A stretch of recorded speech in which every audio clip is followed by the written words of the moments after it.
Hey, folks. How are you doing?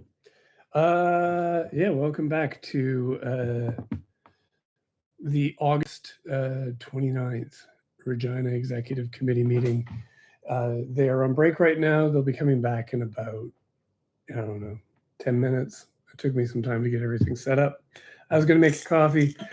I've been on vacation for the last the last week for sure. And then I don't know. Council has not been doing anything in August, so I didn't have much to do. So it's been a while since I've made one of these. But yes, I'm making a coffee with the Cafe La Roboto. And these would be the Caliber. Oh, no, these are not the Caliber espresso beans. These are the Fratello beans. I think Fratello is from Calgary, a roaster from Calgary. And yeah, I buy them over at Cozy House, which is a coffee shop near where I live that I really like because their baking is really good. Their coffee is very good too. And the ambiance is lovely. All right, so what has happened with City Council today? So far, it's been a good day for the most part. The first, sorry, I got a bit of a thing. I don't know. Coming back to Saskatchewan. So the first item was growing young movers. Okay, so there's this program going on. It's like part of the whole like North Central revitalization. It's like a whole youth-led thing. It's called North Central Strong. And it has grown out of this thing called Growing Young Movers, which is a program at the high school in the Memawaya Teton Center, I think, which, yeah, so what happens is the kids who are in school, they can join this program and they can get some work experience, and then they can go on to be employed by Growing Young Movers when they get out. And it sounds like what they do is a lot of sort of like, house stuff in the community to hire themselves out to do like cleanups and whatnot.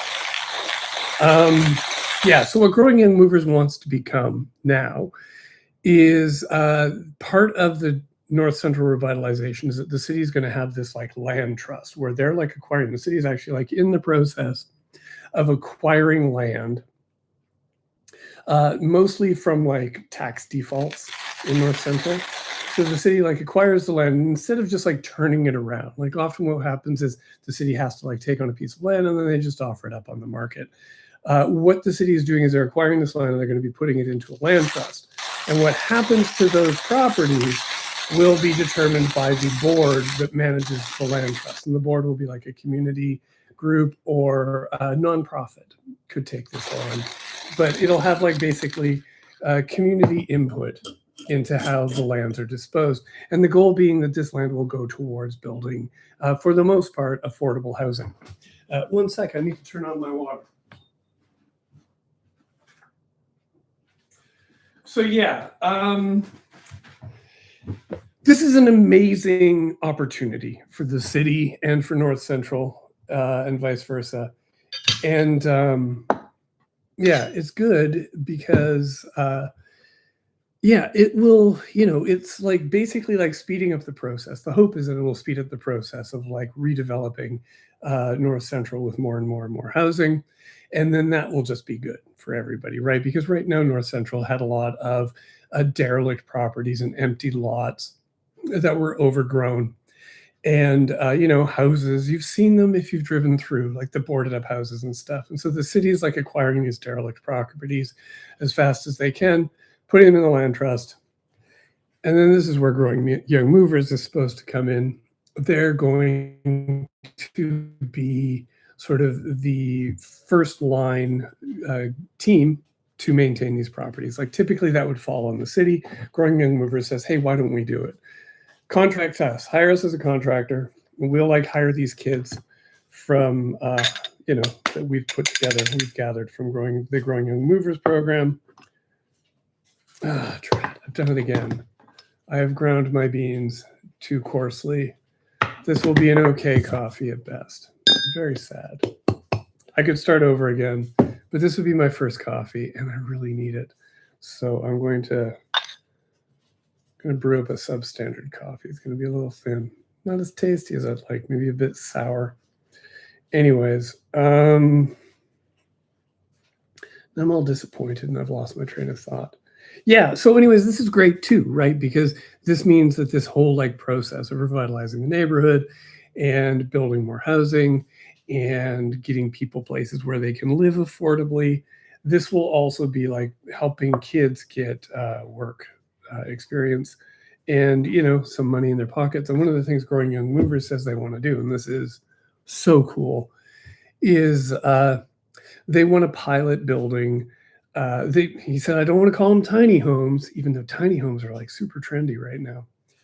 They want to build smaller homes that they can like fabricate themselves that would provide housing for the young people in Growing Young Movers and then expand it beyond that who don't have housing. They don't have housing they can afford. Certainly not, they might not have like, you know, adequate or like acceptable housing that they can be in. This would be incredible, right? Like if they could start making these like little tiny homes and putting them into the neighborhood, and then these kids could live in them. Wow, how great would that be? So the thing is, they need a place to do this, right? Like they need a shop. So that's what today's report was about. I guess there is a property on the 1200 block, sorry, of Ritalik in North Central. And it was some kind of like Saskatchewan Housing Corporation housing, and it burned down. I believe the way it's referred to in the report is the housing exploded a couple of years ago or a few years ago. And so the lot has been vacant ever since. And so this is, according to the person who was there, the representative, his last name's Lewis, and I don't write down the first names, and so I've forgotten. Jim Lewis? Jerry Lewis? I don't know. So anyways, this gentleman from Growing Young Movers was saying that, yeah, they need a shop so that they can do this work. And yeah, so they can do this work. And they will get, yeah, sorry, I'm just getting messages, work messages, but I don't have to answer them right now. So they can do this work. He said that right now they're working out of a CCAN, and that's not like a really great space to be trying to do the kind of work they want to do, because they want to be like, you know, building stuff. So they want to build like a whole shop and then have a place. Apparently they have trucks. They've acquired some vehicles so they can go around and do like lot cleanups and the other work that they're doing. And so, yeah, they need this land. So this plot is owned by the province. The province is going to sell it to the city for $1, and the city is going to sell it to Growing Young Movers for $1. So the city is losing no money in this process. So don't worry about your mill rate. Then they've also requested $300 from the city to go towards building this facility on this lot. Now, the money they're asking for, $300K, that would be coming out of the Housing Accelerator Fund. This means that this is like this big chunk of millions of dollars that the Trudeau government doled out to cities if they were like going to use that money to like build housing. So this is one of the ways that the city is actually like, you know, facilitating the construction and maintenance of housing in North Central is by supporting Growing Young Movers. Really innovative use of the money, I think. And it's just $300,000. We got like tens of millions of dollars through this program, so I think we can afford it. And so this also, don't worry, will not affect your mill rate. I know you stress about that sometimes. Yeah, so they're going to get this money. They're going to build their facility. He said that they were going to be able to have this ready to go. Well, they'll be able to start the construction in the spring, and they will hopefully at least be able to like store all their stuff in there, not have it completely kitted out by the end of that construction season. Yeah, and then they can start doing things like they want to build fences, they want to store their equipment, and they want to start, you know, if they're going to be doing maintenance on actual properties, they want to be able to like, you know, do the fabricating of stuff, and then hopefully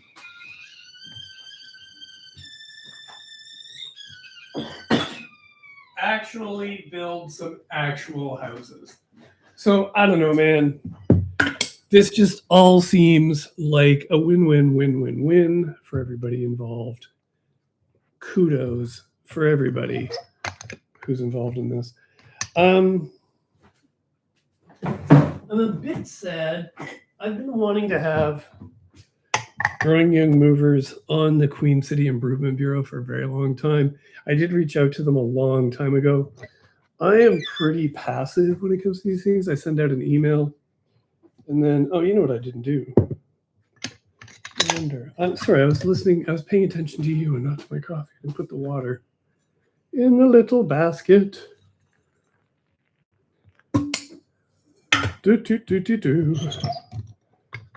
Okay, now this will turn into a coffee.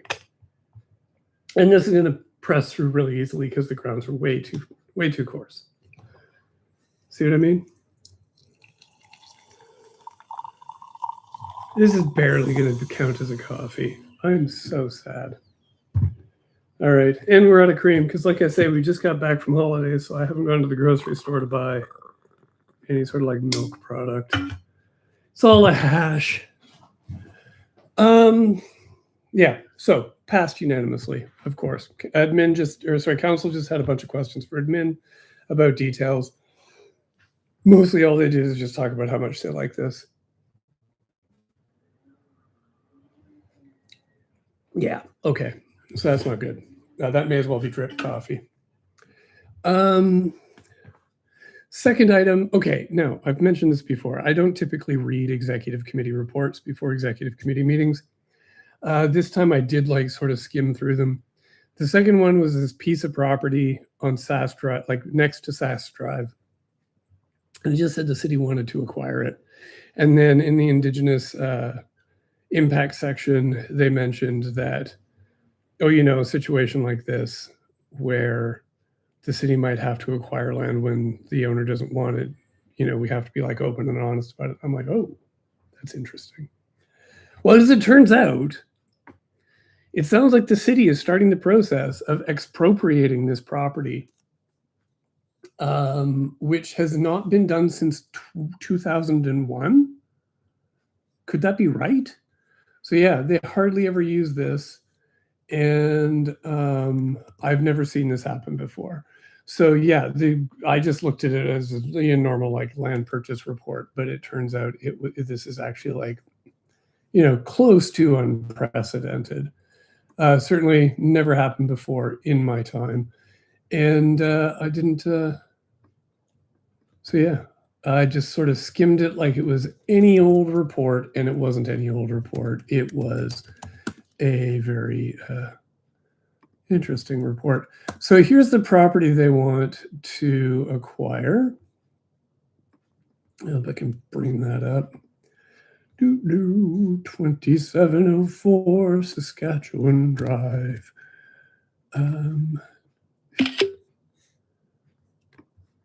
So let's see if I can like zoom. Share screen, select window or screen. There we go.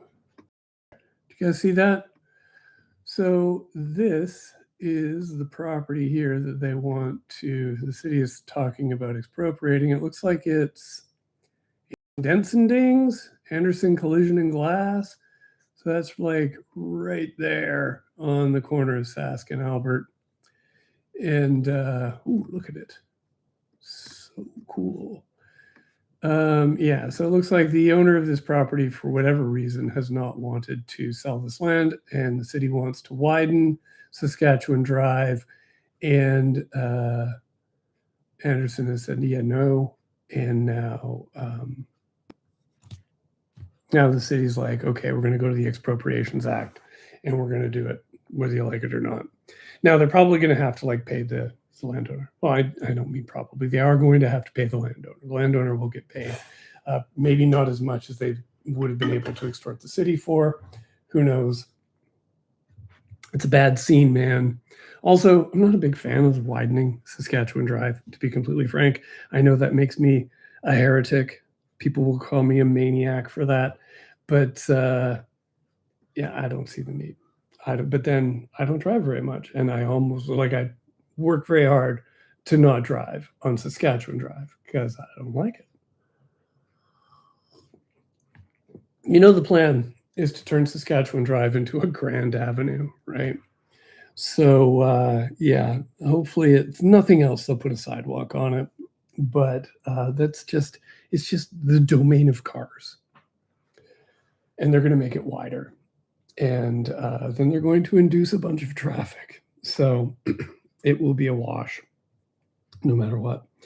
But whatever, the decision was made years ago to widen this, and long before I moved here, long before many of you were born, probably the decision to widen Saskatchewan Drive was made.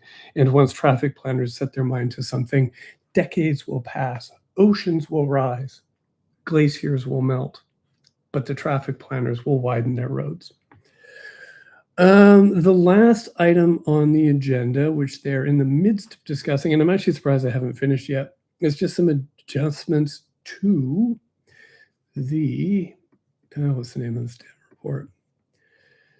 The Affordable Housing Lands Policy 2026. These are amendments.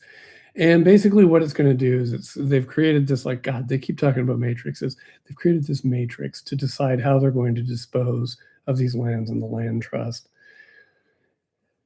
Can't call it a decision tree anymore. It's a fucking matrix. Can't call it, just do your fucking job. It's a matrix. Fuck. Yeah, so they've made this table. And the table helps them decide how to dole out the land, and this expands the number of ways that the land can be disposed of, like who it can be sold to. Previously, it was just, I think, nonprofits or that specifically deal with housing. This expands it so that for-profit developers could buy this. And this is not necessarily a bad thing. This doesn't mean that all of North Central is suddenly going to be turned into high-end condos. I don't think if that was a possibility, it would have happened already. More what it does is it just means that, one of the things that it does, this is cool, is if you want a piece of property and you want to buy the piece of property next to you, so that instead of building a duplex, you maybe build a 4 or a 6-plex. You can do that. This is easier through this policy. I don't get it all. Like I say, I just skimmed this report. But yeah, council's discussing it, and that's when they went on break. They should have come off break 5 or 6 minutes ago.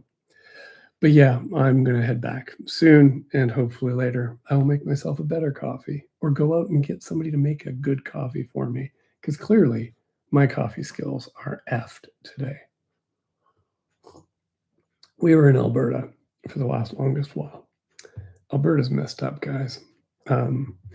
The separation crap is everywhere. We were in the mountains. We were in some smaller coal mining communities, and holy crap. It's we love Alberta coal. And send Ottawa a message is the framing that this referendum, which I guess is October 19th-ish. Yeah, and there's a lot of support in the Rockies for this. It seems not nearly enough Canadian flags, a lot of Alberta flags. And these people, man, I don't know. If this separation thing has to get put down in this vote, this referendum, severely, a 20% vote for separate, this isn't a vote for separation. It's a vote for having a referendum on separation. But if this vote to have a vote isn't put down, and if they aren't kept below 20%, I swear we're going to have a constitutional crisis. This is freaking absurd too. They know they're landlocked, right? One of the other miserable things that you notice when you're driving through this part of Alberta is it's lovely. It's beautiful, but the people who live there, they are dedicated to making it unlovely. You can see the mountains that have just been sheared off to mine for coal, just the whole top just gone, and they're just hauling coal out of there. So yeah, it's sad that you have this. You've been entrusted with this wonderful land that is gorgeous and beautiful and can be managed sustainably and resources taken from it sustainably. But instead, we're just going to open pit mine one of the most destructive substances we've ever laid our hands on. You can say, oh, uranium, but coal and other fossil fuels are going to destroy the planet. They're in the process of burning us all alive. And yeah, coal started it. That's where it all began. And it's an a 19th century friggin' technology that Alberta wants to hitch its wagon to in 2026. I don't know. Yeah. We went to the Royal Tyrrell Museum, which is amazing. If you have not gone, and if you have even the slightest sliver of interest in dinosaurs, I highly recommend it. It is a frickin' national treasure, that museum. So, yeah. Anyways, I should get back to council. I'm just dawdling. I don't think the meeting is going to go on much longer. I suspect this affordable housing lands policy will pass, no problem, and then we'll have the rest of the day. And I hope you have a good day and a good coffee. And I will see you next week. 2 council meetings next week. Tuesday, Tuesday, they will be talking about these budget preview meetings. I'm very busy between now and Wednesday, so I may have to skip the Tuesday meeting. I'm not sure. And then Wednesday will be the regular council meeting. Excuse me. The agenda is not out yet, so I can't tell you what it will be about for certain. Queen City Improvement Bureau this week, we have, I believe, Luke Grazier from the city of Regina is going to be coming on to talk growth plan stuff. So that's cool. There was a report released recently about how the city is growing. So he's going to be talking about that. And I'm sure we'll bring up this stuff that happened at the executive committee today, although it will just be to sing the praises of growing young movers. Yeah, have a great day. Ciao.